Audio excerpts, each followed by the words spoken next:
Hello students, आप सभी लोग का हमारे इस चैनल में स्वागत है। आज हम आप लोगों को केमिस्ट्री का एक मोस्ट इम्पॉर्टेंट टॉपिक रासायनिक अभिक्रिया के प्रकार के बारे में अध्ययन कराएंगे। इससे पहले वाली वीडियो में हम लोगों ने देखा था रासायनिक अभिक्रिया क्या होता है, तो आज हम देखेंगे रासायनिक अभिक्रिया के प्रकार। तो रासायनिक अभिक्रिया जो होता है वह मुख्य रूप से 5 प्रकार का होता है।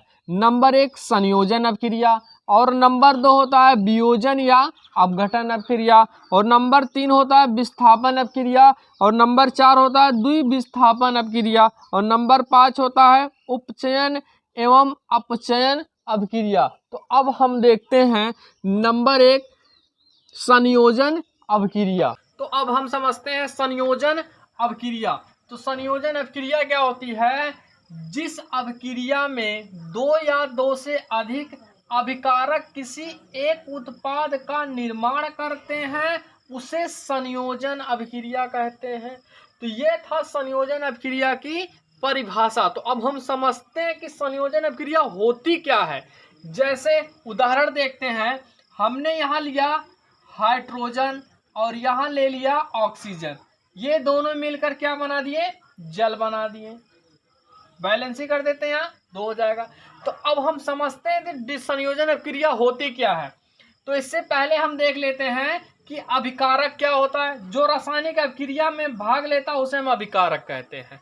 अब डिफिनीशन में हम समझे हैं संयोजन अभिक्रिया, जिस अभिक्रिया में 2 या 2 से अधिक अभिकारक मिलकर केवल एक उत्पाद का निर्माण करते हैं उसे हम बोलते हैं संयोजन अभिक्रिया। और एक उदाहरण देख लेते हैं, जैसे हमने लिया मैग्नीशियम और यहाँ ले लिया ऑक्सीजन।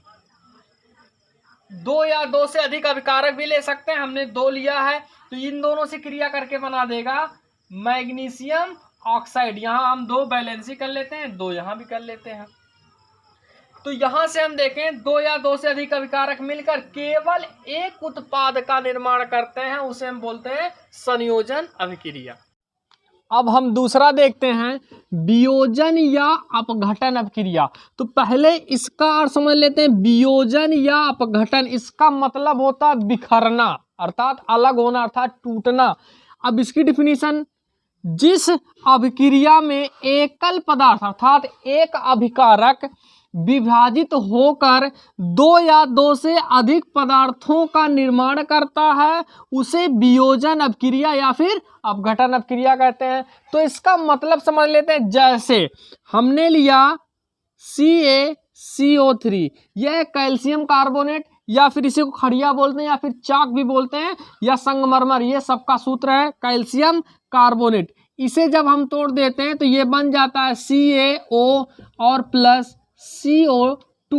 यहाँ पर हम देख सकते हैं वियोजन या अपघटन अभिक्रिया, जब केवल एक अभिकारक टूटकर अर्थात वह बिखर कर 2 या 2 से अधिक अभिकारक बनाता है। यहाँ पर हम देख सकते हैं 2 उत्पाद का निर्माण किया। इस प्रकार की अभिक्रिया को हम बोलते हैं वियोजन या अपघटन अभिक्रिया। एक उदाहरण और देख लेते हैं, जैसे NH4Cl, यह है हमारा नौसादर या फिर इसको बोलते हैं अमोनियम क्लोराइड। अब इसे हम जब तोड़ते हैं तो ये हमारा बन जाता है NH3 अमोनिया और HCl। यहाँ पर हम देख सकते हैं केवल एक अभिकारक टूटकर 2 या 2 से अधिक अभिकारक, जैसा कि हम देख सकते हैं 2 उत्पाद का निर्माण करता, उसे हम बोलते हैं वियोजन या अपघटन अभिक्रिया। अब हम तीसरा देखते हैं विस्थापन अभिक्रिया। वे अभिक्रियाएं जिनमें एक तत्व यौगिक में दूसरे तत्व का स्थान ले लेता है विस्थापन अभिक्रिया कहलाती है। इसका अर्थ समझते हैं। जैसे हम उदाहरण ले लेते हैं, यहाँ हमने उदाहरण लिया CuSO4 कॉपर सल्फेट, और इसे हमने क्या कर दिया? जिंक से क्रिया करा दिया। यहाँ पर हम देख सकते हैं ये जिंक एक तत्व है। यहाँ पर हम देख सकते हैं कॉपर सल्फेट, जब 2 या 2 से अधिक तत्व आपस में संयोग करते हैं तो उसे हम बोलते हैं यौगिक। तो ये पूरा यौगिक है और इस तत्व के साथ ये क्रिया कर रहा, तो ये क्या करेगा? यौगिक में दूसरे तत्व का स्थान ले, अर्थात यहाँ से जो ये कॉपर सल्फेट के साथ जुड़ा है ये इसके साथ जुड़ जाएगा, अर्थात हो जाएगा Zn SO4 और कॉपर हो जाएगा अलग। तो इसका अर्थ क्या हुआ, वे अभिक्रिया, अर्थात ये वे अभिक्रिया जिसमें एक तत्व, जैसा कि यहाँ हम देख सकते हैं जिंक, किसी यौगिक से क्रिया करके इसमें जो तत्व हो उसको क्या कर दिया जाए, अलग कर दिया जाए, और उसके स्थान पर जो तत्व था उसे हम मिला दें। तो ये प्रकार की यौगिक क्रिया क्या कहलाती है, विस्थापन अभिक्रिया। एक उदाहरण और देख लेते हैं, जैसे Fe+H2SO4। यहाँ से हम देखें तो ये हमारा यौगिक है और ये हमारा तत्व है, जैसा कि Fe लोहा है। तो जो ये यौगिक है इसमें से इस हाइड्रोजन को हम क्या करेंगे, हटा देंगे, और इस हाइड्रोजन के स्थान पर क्या आ जाएगा, Fe, अर्थात बन गया हमारा FeSO4। और ये जो हाइड्रोजन इसे हम क्या कर देंगे, अलग कर देंगे। तो यह थी विस्थापन अभिक्रिया। अब नंबर 4 हम समझते हैं द्विविस्थापन अभिक्रिया। वे अभिक्रियाएं जिनमें दो यौगिक आयनों की अदला बदली द्वारा क्रिया करके दो नए यौगिक बनाते हैं, द्विविस्थापन अभिक्रिया कहलाती है। तो इसका मतलब समझते हैं। तो पहले हम कोई दो यौगिक ले लेते हैं, जैसे हमने पहला ले लिया AgNO3, सिल्वर नाइट्रेट है, इसे हमने क्रिया करा दिया NaCl के साथ। अब यहाँ हम देख सकते हैं हमारा एक यौगिक ये हो गया, एक यौगिक ये हो गया। अब ये कह रहा जिनमें दो यौगिक आयनों की अदला बदली, तो ये है इसके आयन से इससे क्रिया कर लेंगे, और ये वाला इससे क्रिया कर लेंगे। इससे क्या हो गया, आयनों का भी अदला बदली हो गया। इसको और आसान से समझ सकते हैं। तो सिल्वर पे 1 + 4 लगता है, इस पे 1 - 4 लगता है, इस पे 1 + 4 लगता है, इस पे 1 -4। तो यहाँ पर हम देख सकते हैं आयनों का भी क्या हो गया, अदला बदली, अर्थात प्लस वाला इस माइनस के साथ क्रिया कर लिया, और ये प्लस वाला इस माइनस के साथ क्रिया कर लिया। तो यहाँ पर हमारा बन गया AgCl, सिल्वर क्लोराइड, और यहाँ पर हमारा बन गया NaNO3। ये हमने क्या कर दिया, आयनों का अदला बदली कर दिया। अब इसी प्रकार दूसरा उदाहरण भी देख लेते हैं, जैसे BaCl2, बेरियम क्लोराइड, और इसकी क्रिया हम करा देते हैं सोडियम सल्फेट के साथ।